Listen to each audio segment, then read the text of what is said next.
Joining us now is Allison Huynh, former Obama fundraiser and Silicon Valley tech pioneer, and Evan Barker, a former Democrat campaign fundraiser.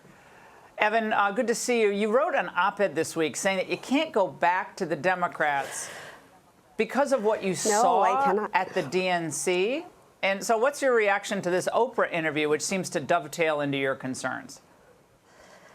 I mean, it just felt like Oprah was lecturing working class people who are struggling. She has no idea what it's like to not be able to afford groceries. She has no idea what it's like to go to the gas station and struggle to fill up her car. She's not affected by the economy right now. And so, you know, it just felt extremely out of touch, and it goes along with everything that I've been saying the last couple of weeks and what I wrote in my op-ed. Allison, one of Kamala's great concerns that she reiterated during this interview is about the people not being able to really understand the information that's presented to them. Watch. Very important that we all speak to our friends and our neighbors about misinformation and help them now see how it occurs, where it is occurring. We ask people to be alert about mis and disinformation. I love Meryl Streep's an expert on disinformation.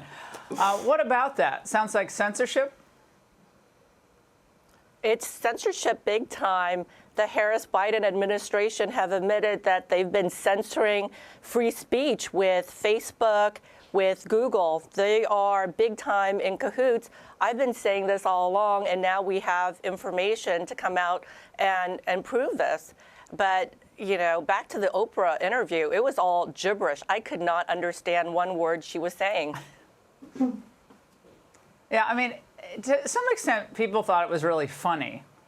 And it was funny because it was so bad. And then Oprah's nodding her head like it's some profound statement from one of the great political orators of our time. And I thought to myself, Evan, Oprah really did make it on her own. Right? She's really smart, really hardworking. She rose in a very difficult industry, was a total pioneer.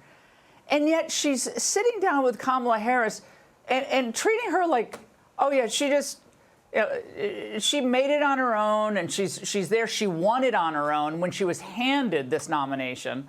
And it just, to me, that dichotomy was something that could not be ignored. And did anyone catch how she basically... of a personality. Sorry, Evan first. Did anyone catch, no, it's okay. Did anyone catch how Oprah basically made fun of people who work at McDonald's? Did anyone catch that part of her intro? She said that Kamala Harris had worked at McDonald's and told everybody else that currently works at McDonald's, all of the working class people, that there was hope for them yet. So I just found the entire programming to be incredibly patronizing.